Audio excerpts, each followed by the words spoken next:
Hello guys, today's we are going to talking about the political science topic whose name is India's external relations. ये class 12th का एक topic है जो कि CBSE के students के लिए बहुत ज़्यादा जरूरी हो जाता है और ये टॉपिक और भी अगर आप किसी भी प्रकार की कोई दूसरी एग्जामिनेशन दे रहे हैं तो उससे रिलेटेड भी एक माइंड मैप क्रिएट करता है किसी भी स्टूडेंट के अंदर। तो हम स्टार्ट करते हैं फॉरेन पॉलिसी को लेकर।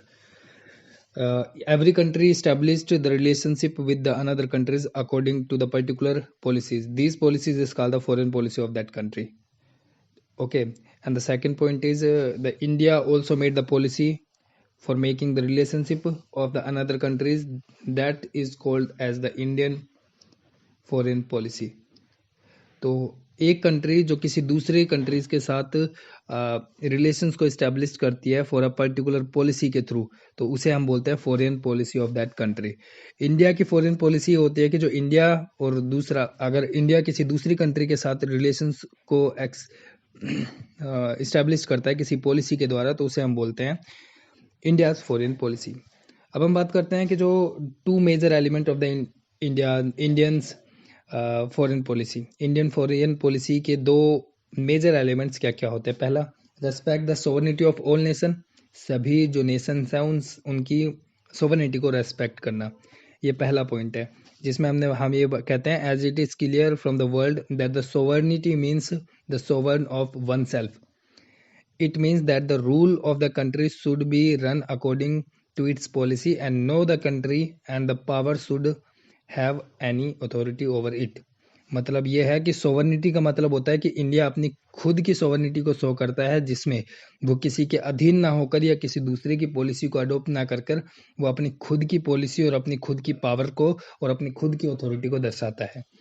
India is no one above the any, no one below the any of the country. Second point की अगर हम बात करें, maintain the one security through peace. Security को एक शांति मामलों के तरीके से सुधारा जाया जा सके। Jawaharlal Nehru has a major role of India's foreign policy. Jawaharlal Nehru की बहुत बड़ी महत्वपूर्ण भूमिका रही है इंडियन फॉरेन पॉलिसी को लेकर। He was the one who saved the Indian foreign policy and he was always being the supporter of the peace. Therefore, India focus avoid the war and solving the problem with the peace। तो नेहरू की policies की बात करते हैं कि नेहरू ही हैं जिन्होंने हमारी इंडिया की फॉरेन पॉलिसीज़ को बहुत ही बढ़िया तरीके से इम्प्लीमेंट किया था, क्योंकि वो फॉरेन रिलेशनशिप को इस्टेब्लिश करने में बहुत ज़्यादा इंटरेस्टेड दिखाई दिया करते थे। जैसे कि उन्होंने जितने भी वार वाले जो सिस्टम थे उनको एक पीस के तरीके से सोल्व करने का उनका इंटेंशन रहा करता था। अब हम बात करते हैं नेहरू की फॉरेन पॉलिसी को लेकर। इनमें टोटल नेहरू की 3 फॉरेन पॉलिसीज जो उनके मेन एलिमेंट रहा करते थे, उनके मेन तत्व रहा करते थे फॉरेन पॉलिसी को जो दो कंट्रीज के बीच में रिलेशंस को इस्टेब्लिश करने का उनका मेन जो कारण रहा करता था। पहला, maintain the territorial integrity. Second one is maintain the sovereignty and the third one is rapidly growth, है ना। तो पहला पॉइंट ये था कि जो कंट्री की जो टेरिटोरियल इंटीग्रिटी है उसको मेंटेन रखा जाया जा सके और सोवरेनिटी को मेंटेन रखा जाया जा सके और जो कंट्री है वो रैपिडली ग्रोथ की तरफ जाती रहे। अब हम बात करते हैं मेन प्रिंसिपल्स क्या होते हैं इंडियन फॉरेन पॉलिसीज को लेकर। सबसे पहली जो पॉलिसी थी जिसका नाम था non policy of non alliance, है ना। हम ये जानते हैं कि जब हमारा इंडिया आज़ाद हुआ था तब वहाँ पर कोल्ड वॉर वाली सिचुएशन थी, जिसकी वजह से इंडिया जो था वो सुपर पावर्स के साथ अलायंस बनाना एक डेंजर सिचुएशन साबित हो सकती थी। तो इंडिया ने उस समय पॉलिसी ऑफ नॉन अलायंस को अडॉप्ट किया था, जिससे वो एक थर्ड वर्ल्ड के साथ डिस्टेंस को मेंटेन कर सके और थर्ड वर्ल्ड के साथ डिस्टेंस को मेंटेन कर सके, इसलिए उन्होंने नॉन अलायंस, उनसे किसी भी प्रकार की कोई पॉलिसी या फिर किसी भी प्रकार का कोई अलायंस ना लिया, जिससे कि जो इंडिया एक सेफ डिस्टेंस को मेंटेन करके रखे और वहाँ पर फाइट की जो चांसेस है, वॉर के जो चांसेस है वो कम से कम हो सके। इसे आप इंग्लिश में पढ़ लेते हैं। As we know that India became the independent at a time when the Cold War was going on in the world. In such a situation, there was a dangerous of the coming under the one superpower. To avoid the situation, the India follow the policy of non-alliance and create the third world by making the distance from the superpower. Second जो इन्होंने बात करी है वो है democracy की. India respect the democracy from the very beginning. Therefore, the democracy established in India was successfully and after the many of the problem. तो हमने बात करी कि जो इंडिया जो है वो डेमोक्रेसी को बहुत लंबे समय से और शुरुआत से ही सपोर्ट करता हुआ आ रहा है, जिसकी वजह से हमें देखने को मिला है कि बहुत सारी प्रॉब्लम आने के बावजूद भी इंडिया जो है वो सक्सेसफुली डेमोक्रेसी को इम्प्लीमेंट करने में कामयाब रहा है. अब हम बात करते हैं थर्ड पॉइंट की, respect the human rights. Independence के बाद ही हमने ये महसूस किया कि अगर सिटीजन्स को अच्छे राइट दिए जाएंगे, उनके फंडामेंटल राइट्स को अपहोल्ड किया जाएगा, जिसकी वजह से सिटीजन्स अगर हैप्पी रहेंगे तो कंट्री हैप्पी रहेगी, और कंट्री अगर हैप्पी रहेगी तो फिर हम जो कंट्रीज़ की नीड कंप्लीट होगी, जिसकी वजह से हमारे कंट्रीज़ का जो ट्रेड है, जो रिलेशंस है, वो अच्छी तरीके से इस्टेब्लिश्ड हो पाएंगे. तो ऐसी बात इन्होंने बोली है. Since independent India give the human rights and the fundamental right to all its citizens, and it also made effort to establish the human rights and other country of the world. Fourth point की अगर हम बात करें, effect of world peace. As we know, the security pieces to main element of the Indian foreign policy. Therefore, the India actively participate in the efforts of the establish the peace in the different country of the world. तो India की जो policy है वो world peace को maintain करने के लिए है, इसलिए इंडिया को हम कई नज़रों में देखते हैं कि इंडिया दूसरे कंट्रीज़ को भी पीस मेंटेन करने के लिए एक्टिवली पार्टिसिपेट रहता है. फिफ्थ पॉइंट की अगर हम बात करें, फिफ्थ प्रिंसिपल की अगर हम बात करें, opposition of imperialism and colonialism. जो इंडिया है वो अपोज करता है इम्पेरियलिज्म को और कॉलोनियलिज्म को. India oppose the imperialism and the colonialism from the very beginning, because India itself have become the independent by fighting similar circumstances.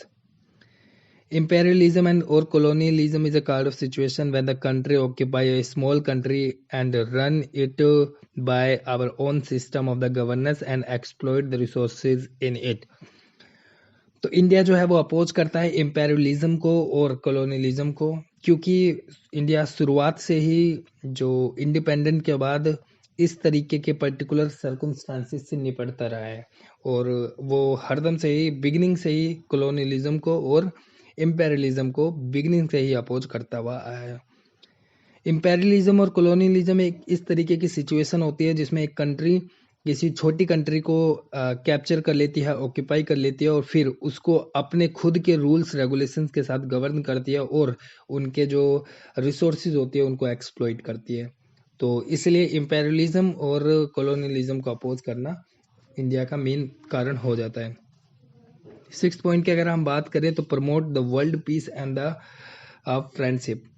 तो India has been striving to promote the peace and the friendship in the world at very beginning. India effort was the peace of during the Cold War in one of them. Along with this, the India always sent the army of the peace in the operation of United Nations organization, which show that seriously of the India toward the peace. India की foreign policy इस तरीके से बनाई गई है कि cold war के बाद जो इंडिया है वो हरदम से ही वर्ल्ड पीस को सपोर्ट करने की बात करता है, और फ्रेंडशिप के मामले में जो इंडिया है वो अपनी आर्मीज को सेंड करता है. जब वर्ल्ड पीस ऑपरेशन की बात होती है यूनाइटेड नेशन ऑर्गेनाइजेशन की, तब इंडिया अपनी आर्मी को ऑपरेशन के लिए इनके लिए भेजता है, जो ये शो करता है कि इंडिया सीरियस है वर्ल्ड पीस को लेकर. अब हम बात करते हैं जो अगला टॉपिक है जिसका नाम है Afro-Asian unity. At the time of the India independence, many of the countries in the world become independent, which were poor like India and facing the other problems. Such situations like Nehru made to increase the relation between the Africa and the Asia. हमने ये देखा था independent के बाद बहुत सारी countries थी जो बहुत पुअर रहा करती थी. इंडिया भी जिस तरीके की प्रॉब्लम को फेस कर रहा था, जिसकी वजह से इंडिया ने और नेहरू जी ने जो एफर्ट्स थे वो कंटिन्यूसली इंक्रीज करे थे एशिया और अफ्रीका के साथ रिलेशन को नेहरू जी ने स्ट्रॉन्ग किया था, क्योंकि एशिया भी अफ्रीका भी उस समय की एक पुअर कंट्री रहा करती थी और इंडिया भी न्यूली इंडिपेंडेंस हुई थी, न्यूली आज़ाद हुई थी, जिसकी वजह से इंडिया भी एक गरीब कंट्री में गिनी जाया करती थी। तो इसका पहला पॉइंट है इंडियन अफ्रीकन यूनिटी में, the India organize the Asian relation conference in 1947 under the leadership of Nehru. Second point जो है अफ्रो एशियन यूनिटी में, try for the independence of Indonesia, उन्होंने इंडोनेशिया को आज़ाद करने की कोशिश करी नेहरू जी की पॉलिसी के द्वारा, and protect against the apartheid in south Africa. और फोर्थ पॉइंट की अगर बात पूरे, लेड द फाउंडेशन ऑफ नाम एट द बडगल कॉन्फ्रेंस। तो एक कॉन्फ्रेंस, एक फाउंडेशन उन्होंने रखा जिसका नाम था नाम, और जो कि अनाउंस की गई थी बंदुंग कॉन्फ्रेंस में। All the facts show that the active and the positive roles of India in a international policies, ये जितने भी रोल्स हैं ये शो करते हैं कि जो इंडिया है वो एक्टिवली पार्टिसिपेट करती है फॉरेन पॉलिसी को और उसको अडॉप्ट करने की पूरी कोशिश करती है। इसके बाद हम बात करते हैं इंडिया और चाइना के रिलेशनशिप किस तरीके से इस्टेब्लिश हुए। इंडिया और चाइना के जो रिलेशनशिप है उन जिनको हम 5 एग्रीमेंट, मतलब पंचशील एग्रीमेंट, इसका मतलब होता है 5 principle of the peaceful coexistence, हमने इंडिया के चाइना के साथ इस एग्रीमेंट को साइन किया था। In 1954 the Panchsheel agreement was sign between the India and the China. 1954 में पंचशील एग्रीमेंट को साइन किया गया था इंडिया और चाइना के द्वारा, ये एक इम्पोर्टेंट डेट है 1954। तो हम बात करते हैं ये पंचशील एग्रीमेंट का जो मेन जो प्रिंसिपल्स हैं वो किस प्रिंसिपल पे पंचशील एग्रीमेंट को साइन किया था। तो पहला पॉइंट है respect for each other integrity and the sovereignty, हम दोनों की इंटीग्रिटी और सोवरेनिटी की रेस्पेक्ट करेंगे। हमने बात कर लिया था इंटीग्रिटी का क्या मतलब होता है, सोवरेनिटी का क्या मतलब होता है। दूसरा, म्यूचुअल नॉन एग्रेशन, किसी भी प्रकार का हम एक दूसरे के प्रति किसी भी प्रकार का कोई एग्रेशन को शो नहीं करेंगे। और not to interfere each other and the internal affair, हम एक दूसरे के इंटरनल अफेयर में, मतलब इंडिया और चाइना एक दूसरे के इंटरनल अफेयर में किसी भी प्रकार का कोई हस्तक्षेप नहीं करेंगे, है ना। इक्विडिस्टेंटेबल and the mutual benefit relationship, equitable and mutually benefit relationship को हम इसी तरीके से एक दूसरे का हम लोगों का फायदा होगा तो हम लोग एक्सपोर्ट इंपोर्ट जैसी बिजनेस जैसी चीज़ों में पार्टिसिपेट करेंगे जिसमें हमें इक्विटेबल और इक्वल और म्यूचुअल बेनिफिट हमें दिखाई देता हो। पीसफुल कोएग्जिस्टेंस, हम दोनों एक दूसरे के साथ साथ साथ अच्छे तरीके से रहेंगे, ऐसा इन्होंने शुरुआत में जो इंडिया और चाइना के पंचशील एग्रीमेंट मतलब 5 principle of the peaceful coexistence पे साइन किया गया था। अब तिब्बत से रिलेटेड क्या प्रॉब्लम्स थी, इन्होंने 5 पीस एग्रीमेंट पे साइन तो कर लिया, लेकिन क्या ये एग्रीमेंट आगे तक चला। और ये एग्रीमेंट कब साइन किया गया था, हमने बात करी थी एग्रीमेंट 1954 में साइन किया गया था। आगे चल के हमें ये देखने को मिला तिब्बत के साथ इंडिया की जो प्रॉब्लम्स थी वो कंटिन्यूसली इंक्रीज होती हुई चलेगी। तो तिब्बत जो है वो एक स्मॉल कंट्री है। Tibet is a very small country located between the India and China. China has been asserted it China has been asserted its authority over the Tibet from the beginning, but India believed was just opposite. तो जो तिब्बत एक छोटी सी country है और China और India के बीच में exist करती है, जिसमें चाइना जो है वो तिब्बत को अपनी अथॉरिटी को असर्ट करने में बहुत ज़्यादा उन्हें फोर्स करती है और बहुत ही शुरुआती तौर से ही। तो फिर India believe is just an opposite, और जो इंडिया का बिलीफ है इस चीज़ से बिल्कुल अपोजिट है। देखो ये हमारा कुछ इस टाइप का, यहाँ पर हमारा इंडिया है, यहाँ जम्मू कश्मीर में, तो यहाँ पर हमारा तिब्बत है और इसके बाद यहाँ पर हमारा चाइना है ना, यहाँ पीछे की साइड चाइना है, या पीछे की साइड चाइना है। तो बीच में जो तिब्बत फंसा पड़ा है, और ये तिब्बत एक छोटी सी कंट्री है जो चाइना अपनी सुपरमेसी तिब्बत को एक्सेप्ट करवा रखी है इन्होंने। सेकंड पॉइंट की अगर हम बात करें, on April 24 1954 the India accept the China right over Tibet and and Tibet with follow condition, and the China promised that the Tibet would be the more autonomy, but it did not happen. 1954 में जो क्या बोलते हैं, China जो है ना accept किया कि कुछ कंडीशन को एक्सेप्ट किया, प्रॉमिस किया कि तिब्बत को एक ज़्यादा ऑटोनॉमी दी जाएगी, लेकिन हमें बिल्कुल प्रकार से देखने को नहीं मिला कि जो चाइना है उसमें कोई ऑटोनॉमी देखने को मिली. An armed rebellion broke out against the Chinese rule in Tibet. These rebellions was suppressed by the Chinese court. तो बहुत सारे आर्म रेबेलियंस उठे चाइना के अगेंस्ट तिब्बत में, लेकिन जो चाइना है इसने इस रेबेलियंस को सप्रेस कर दिया. Seeing the situation deteriorating, Tibetan region leader Dalai Lama sought shelter from India in 1959 and came to the धर्मशाला.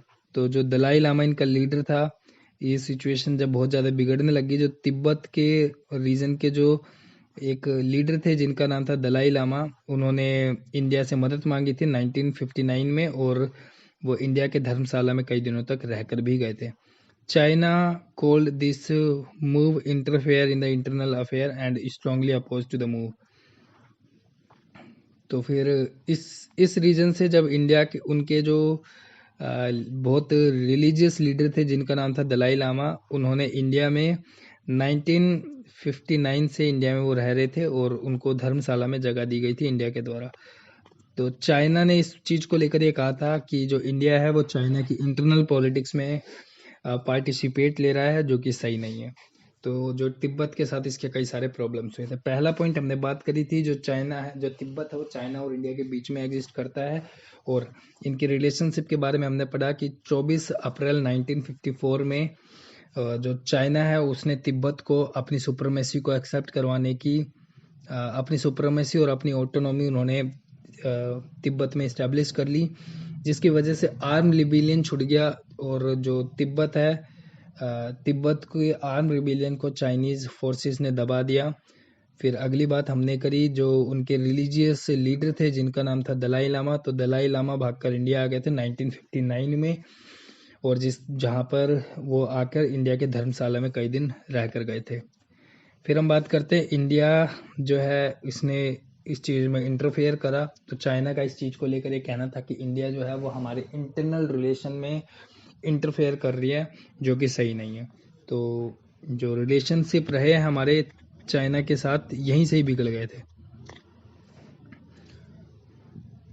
तो अगर हम बात करें इंडिया और चाइना के बॉर्डर डिस्प्यूट को लेकर, तो बॉर्डर डिस्प्यूट की अगर हम बात करें, तो border dispute between the India and China was over Aksai Chin जो कि जम्मू कश्मीर में है ना, और अरुणाचल, हाँ, कश्मीर में NFEA मतलब नॉर्थ ईस्ट फ्रंटियर एजेंसी, जो कि अरुणाचल प्रदेश के एरिया में गिनी जाती है. इन दो एरियाज में हरदम डिस्प्यूट्स के जो डिस्प्यूट वाली सिचुएशन हमें देखने को मिलती है. पहला हमने बात कर ली, पहली जो सिचुएशन हमें देखने को मिलती है वो अक्साई चिन में, दूसरी जो हैगी वो नॉर्थ ईस्ट फ्रंटियर प्रोविंसेस में, जो कि अरुणाचल प्रदेश में देखा जाता है. ये पहला पॉइंट है कि बॉर्डर का डिस्प्यूट यहाँ पर होता है. China express the right over the part of the India and India say that this matter has been resolve at a time the British rule and the China denied this. तो China का expression क्या है इस चीज़ को लेकर? India ये कहती है कि ये जो मैटर था ये रिजॉल्व कर दिया गया था ब्रिटिश के समय पर, लेकिन चाइना इस चीज़ को डिनाई करती है. Between 1957 और 1959 China occupied the some part of the Aksai Chin and built the road here.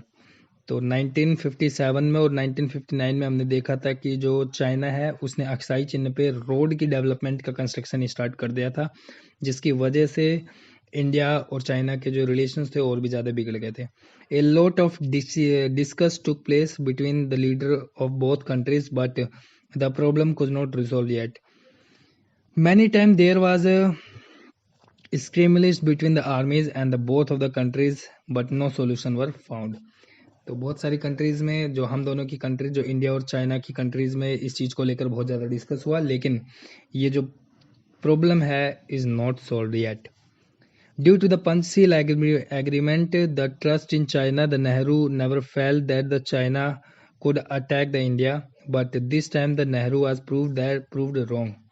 And 1962 में जो चाइना है उसने इंडिया पे अटैक किया अक्साई चिन्ह को लेकर, जहां पर उन्होंने रोड की डेवलपमेंट का कंस्ट्रक्शन स्टार्ट कर दिया था।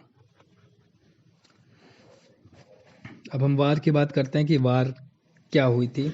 तो हमने पहले ही पढ़ा, जो अक्साई चिन्ह का जो कंस्ट्रक्शन था वो स्टार्ट हो गया था, जिसकी वजह से इंडिया ने उसको अपोज किया, जिसकी वजह से फाइट होगी। India and China war, the India attack, China attack in India 1962 due to the sudden attack, the India did not get any chance for the preparation, and Indian Chinese army came deep in India. In the end, the sudden ceasefire was declared by the China, and India has faced the defeat in war.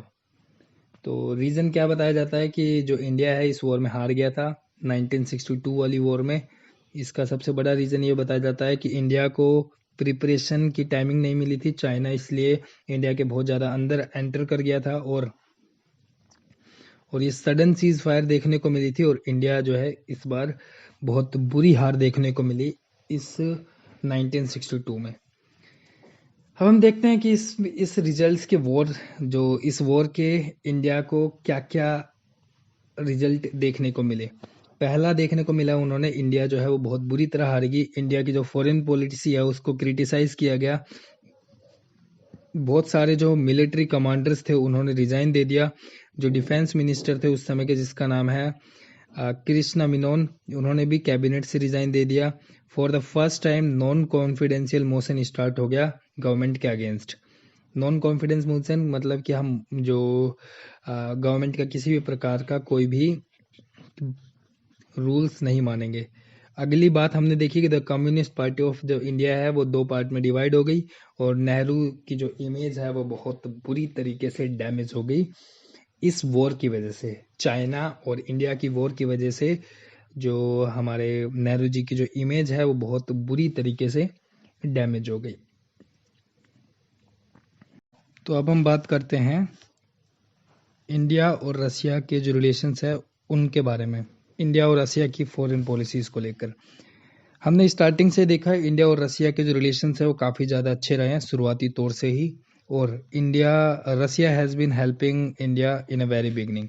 जो Russia है वो India की बहुत शुरुआत से ही मदद करती हुई आई है, और दोनों ही जो देश है उनका बाइपोलर वर्ल्ड को क्रिएट करने का ड्रीम है। दोनों कंट्री डेमोक्रेसी को सपोर्ट करते हैं, लेकिन हम आगे जाके देखेंगे कि रशिया ने बीच में कम्युनिज्म को भी सपोर्ट किया था, और इंडिया कम्युनिज्म को सपोर्ट करने का जो इनका परसेंटेज अगर देखा जाए तो वो बहुत कम है। 80 बायलैटरल्स एग्रीमेंट्स पे इंडिया और रशिया ने साइन किए थे 2001 में, और इंडिया जो है वो रशिया से जो आर्म का जो इम्पोर्ट करता है वो बहुत ज़्यादा करता है। इंडिया सबसे बड़ा आर्म का क्या है इम्पोर्टर है रशिया से। जो इंडिया जो है वो जो रशिया से ऑयल की जो डिमांड करता है वो बहुत ज़्यादा करता है, क्योंकि रशिया के पास ऑयल बहुत ज़्यादा है। और जो रशिया है वो हरदम जो साइंटिफिक प्रोजेक्ट्स में इंडिया की बहुत ज़्यादा मदद करता है। और आज के प्रेजेंट टाइम पे भी हमने देखा था कि जो रशिया है और जो इंडिया है उन्होंने कश्मीर वाले इश्यूज़ में इंडिया की बहुत ज़्यादा मदद करी थी, जिसकी जो हाँ और इनके जो रिलेशन है वो आज भी हमें अच्छे देखने को मिलते हैं। अब हम देखते हैं इंडिया और अमेरिका के जो फॉरेन पॉलिसीज़ के जो रिलेशन है उसके बारे में अब हम बात करते हैं। शुरुआती तौर पर जब इंडिया आज़ाद हुआ था तब इंडिया और अमेरिका के जो रिलेशनशिप थे वो शुरुआती तौर पर बहुत ज़्यादा बेकार थे, और सोवियत यूनियन के साथ हमारे रिलेशन अच्छे थे।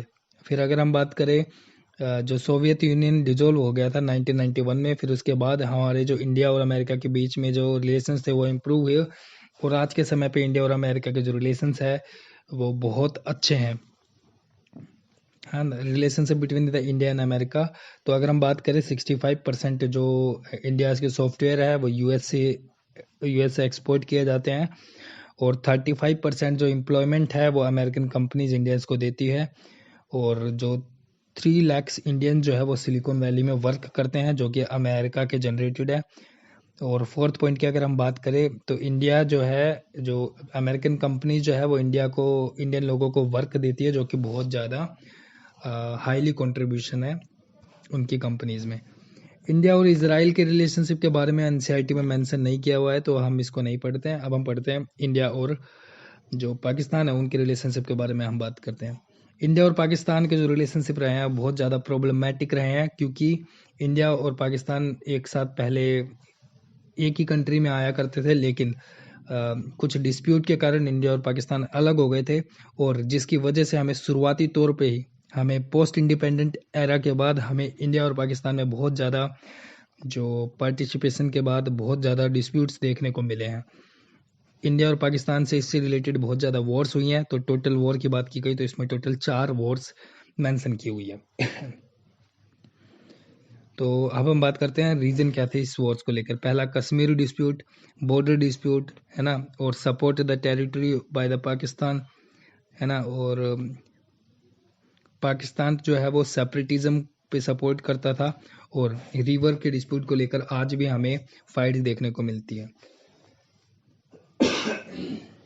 सॉरी। तो अब हम बात करते हैं 1947 में जो कश्मीर डिस्प्यूट को लेकर जो वॉर्स हुई थी उसके रिलेटेड हम बात करते हैं। The war started between the India and Pakistan after the independence.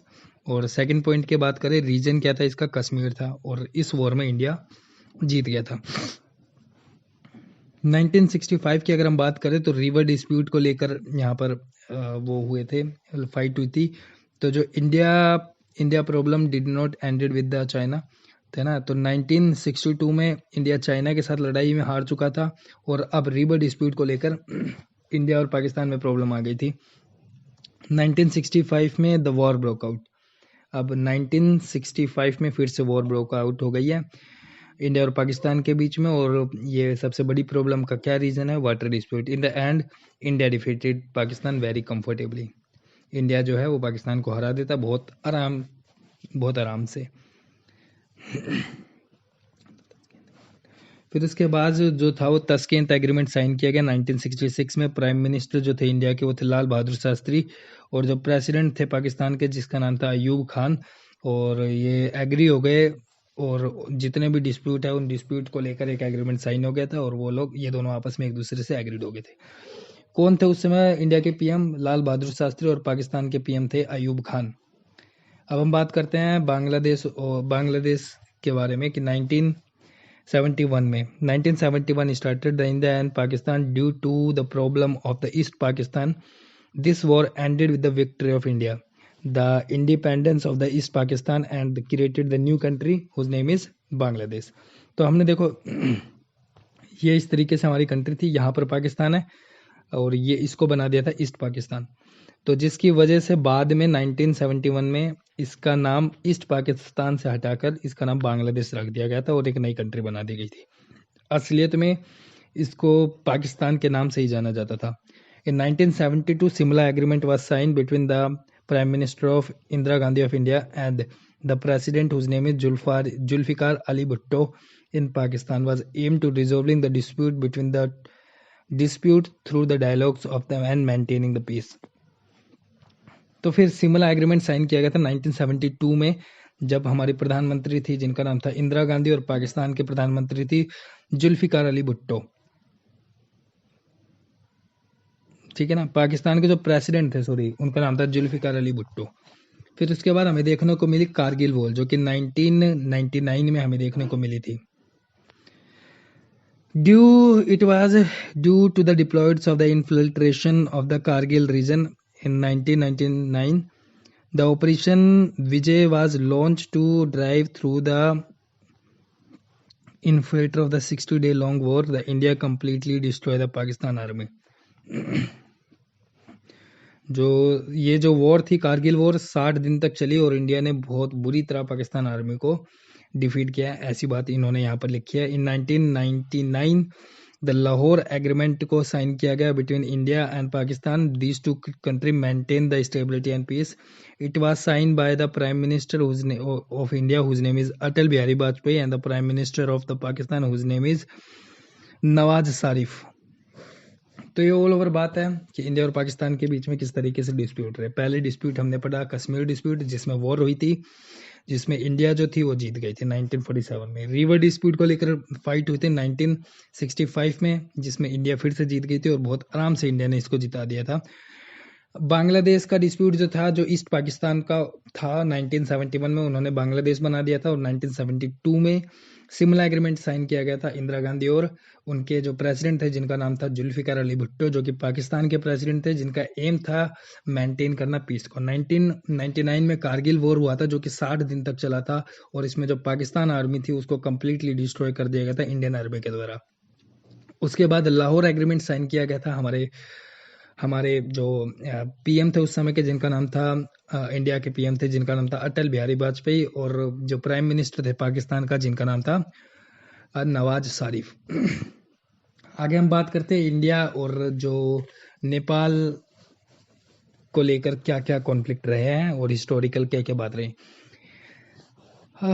There has been the difference between the India and Pakistan regarding the trade of the history. Second point की अगर हम बात करें, India concern all about the friendship between the China and the Nepal. India consider the growth of the most in support to the Nepal and the treaty and the India is also happy with the Nepal not taking the action against the anti India element. Nepal feel that the India interfere their internal affair. देखो conflict क्या क्या रहे हैं जो India और नेपाल के बीच में। नेपाल हरदम ये ब्लेम करता रहता है जो इंडिया है वो हमारे इंटरनल रिलेशन के बीच में कॉन्फ्लिक्ट मतलब इंटरनल एलिमेंट को कॉन्फ्लिक्ट करता रहता है और इंटरनल अफेयर्स को अफेक्ट करता है। और जो नेपाल और चाइना के रिलेशनशिप स्ट्रॉन्ग होने के कारण, देखो नेपाल एक बफर स्टेट है चाइना और इंडिया के बीच में। नेपाल एक गरीब कंट्री है, वो एक ऐसी कंट्री है जहाँ पर वो इंडिया और चाइना के बीच में फंसी हुई है। तो ये एक ऐसी गरीब कंट्री है, अगर इसकी कोई भी मदद कर देता है तो ये जो अपनी टेरिटरी है उसके साथ शेयर कर सकता है। तो हमें नेपाल के साथ जो एक फ्रेंडली रिलेशन बना कर रखना चाहिए। तो हम बात करते हैं सपोर्ट की। The corporation in the field of the business की फील्ड में इंडिया सपोर्ट करता है। इंडिया इनको इलेक्ट्रिसिटी की प्रोवाइड करता है, इनको बहुत सारे जो पासपोर्ट, जो India agreement to the free movement in the both of the country. हाँ, इंडिया ने इन लोगों को फ्री मूवमेंट कर रखा है कि वो इंडिया को बिना वीज़ा के थ्रू मतलब घूम सकते हैं। Nepal has been help India in many schemes. जो नेपाल है वो भी इंडिया को बहुत अलग अलग तरीके से मदद करता है। इंडिया और भूटान के रिलेशनशिप भी अच्छे हैं और इंडिया भूटान के बहुत अच्छे रिलेशनशिप है और ये आपस में एक दूसरे के साथ बिजनेस शेयर करते हैं, है ना। और हाइड्रो इलेक्ट्रिक प्रोजेक्ट में इंडिया भूटान की मदद भी करता है। India give maximum grant to the development of the Bhutan. Bhutan में डेवलपमेंट के लिए इंडिया बहुत सारे ग्रांट्स भी देता रहता है। इंडिया बांग्लादेश के जो हमारे कॉन्फ्लिक्ट रहे हैं उनको लेकर बात करते हैं। इलीगली एंटर जो होते हैं, बांग्लादेशी जो थे वो इंडिया में इलीगली एंटर करते हैं और इंडिया और बांग्लादेश आपस में गंगा और ब्रह्मपुत्र को शेयर करते हैं, है ना। उससे रिलेटेड भी कॉन्फ्लिक्ट देखने को मिला है। Non export of the natural gas की बात की गई जो बांग्लादेश और इंडिया में शेयर किया जाता है। और बांग्लादेश जो है वो एंटी इंडियन मुस्लिम, बांग्लादेश जो है वो सपोर्ट करता है एंटी इंडियन मुस्लिम जमात को। Did not give any Indian army to go to the eastern India. तो इंडियन आर्मी को हमारे ईस्टर्न इंडिया में घुसने के लिए वो रास्ता नहीं देता, क्योंकि देखो हमने देखा कि बांग्लादेश है और यहाँ पर सिलीगुड़ी कॉरिडोर है जो कि यहाँ पर मात्र 21-22 किलोमीटर का डिस्टेंस है और ये हमें इस चीज़ को लेकर बहुत सारे डिस्प्यूट देखने को मिलते हैं। अब हम इंडिया और श्रीलंका के बीच के डिस्प्यूट देखते हैं। पहला कॉन्फ्लिक्ट तमिलनाडु के स्टेटस को लेकर है। दूसरा डिस्प्यूट 1987 में जो पीस कीपिंग फोर्स जो हमारी इंडिया ने श्रीलंका में भेजी थी, जिसकी वजह से इसमें डिस्प्यूट देखने को मिले थे कि श्रीलंका ने एक कॉन्फ्रेंस में इनको इंडिया को बोला था कि ये हमारे इंटरनल अफेयर में पार्टिसिपेट लेना है। तो ये कॉन्फ्लिक्ट इंडिया और श्रीलंका के बीच में देखा जाता है। सपोर्ट की बात करें तो इनमें आपस में एक दूसरे से फ्री ट्रेड एग्रीमेंट हुआ है। ये दोनों कंट्री आपस में फ्री ट्रेड को सपोर्ट करती है। इंडिया हेल्प करती है श्रीलंका की जब श्रीलंका में बहुत सारे नेचुरल डिजास्टर्स देखने को मिलते हैं, तो उस समय हमने देखा है कि जो इंडिया है वो श्रीलंका की बहुत अच्छे से मदद करते हैं। अब हम बात करते हैं इंडिया और मालदीव्स के रिलेशनशिप के बारे में। In 1988 the some soldiers of the Sri Lanka attack Maldives. जो श्रीलंका के जो सोल्जर्स थे वो मालदीव्स पे अटैक कर देते हैं। तो मालदीव्स जो इंडिया से पूछता है कि, तो Maldives ask India to help, तो मालदीव की जो हेल्प कर देते हैं वो इंडिया हेल्प कर देते हैं, और इकोनॉमिकली और फाइनेंशियली। तो India support Maldives the tourism of the fishing and the industry. तो फिर वो उनको सपोर्ट करता है, इंडिया जो सपोर्ट करता है इंडियन ओशियन में मालदीव को, कि वो अपने जो फिश का जो बिजनेस है वो इंडियन ओशियन में कर सकते हैं। अब जो लास्ट पॉलिसीज हैगी उसके बारे में हम डिस्कस करते हैं। इंडिया की न्यूक्लियर वेपन पॉलिसी के बारे में अब हम बात करते हैं, जो इस चैप्टर का लास्ट टॉपिक है। The process of manufacturing the nuclear weapon of India started under the leadership of Homi Jehangir Bhabha, क्या नाम है। द प्रोसेस ऑफ जो न्यूक्लियर वेपन्स की इंडिया में प्रोसेस जो मैन्युफैक्चरिंग थी वो स्टार्ट हो गई थी किसके लीडर में, होमी जहांगीर भाभा की जो लीडरशिप में इस न्यूक्लियर वेपन को बनाना स्टार्ट कर दिया गया था। आगे हम बात करते हैं। Since meanwhile 1968 the permanent member of the security council of United Nations or UNO try to impose the nuclear proliferated NPT non-proliferated treaty in the world. According to this treaty, only of those countries have a nuclear weapon power which having attested them in 1968 expected that no country can give the status of the nuclear power. India opposed the treaty by called the discriminatory and do not sign it. तो इन्होंने बात करा था कि nuclear weapons को वही लोग चला सकेंगे जिसने 1968 में जो परमानेंट मेंबर हैंगे इस काउंसिल के, और न्यूक्लियर नॉन प्रोलिफरेटेड ट्रीटी पे अगर किसी ने साइन किया है तो वही जो होगा वो वही न्यूक्लियर पावर को यूज कर सकेगा। लेकिन जो इंडिया थी इन्होंने 1968 में इस ट्रीटी पे साइन करने के लिए मना कर दिया था, और उन्होंने कहा था कि ये डिस्क्रिमिनेटरी ट्रीटी है, और तो इंडिया ने इसलिए वहाँ पर साइन नहीं किया था। और इंडिया ने सक्सेसफुली न्यूक्लियर वेपन को क्या किया था, पहला न्यूक्लियर वेपन को टेस्ट किया था पोखरान, जो कि राजस्थान में उन्होंने टेस्ट किया था, जो कि अनसक्सेसफुल रहा। फिर इंडिया ने सेकंड बार न्यूक्लियर वेपन का टेस्ट किया था 1998 में, और जो कहाँ पर, पोखरान में ही। और ये जो न्यूक्लियर वेपन का जो टेस्ट था वो सक्सेसफुल रहा, और इंडिया जो है वो न्यूक्लियर पावर कंट्री बन गया 1998 में। फिर हम बात करते हैं इंडिया की न्यूक्लियर पॉलिसी क्या क्या है। Use the nuclear weapon for safety, हम जो न्यूक्लियर वेपन है उसको सेफ्टी के लिए यूज करेंगे। हमारे जो एपीजे अब्दुल कलाम है उन्होंने भी बोला था कि जो न्यूक्लियर वेपन है ये एक शांति का वॉर है, शांति का एक हथियार है। दूसरे पॉइंट की अगर हम बात करें, use the nuclear power for the peaceful purpose, हम जितने भी न्यूक्लियर पावर को यूज करेंगे वो पीसफुल पर्पस के लिए यूज करेंगे। इन्होंने जो इंडिया ने इस पॉलिसी को अडोप्ट किया था। और थर्ड पॉइंट जो लास्ट पॉइंट है वो India assure not to use nuclear weapon first, हम पहले किसी पे भी न्यूक्लियर वेपन को इस्तेमाल नहीं करेंगे, और अगर कोई व्यक्ति हमारे ऊपर न्यूक्लियर वेपन जैसी स्थिति को जनरेट करेगा तो ही हम न्यूक्लियर वेपन को इस्तेमाल करेंगे। तो ये ऑल अबाउट इस चैप्टर के बारे में, ये चैप्टर पूरा ख़त्म होता है। और थैंक यू।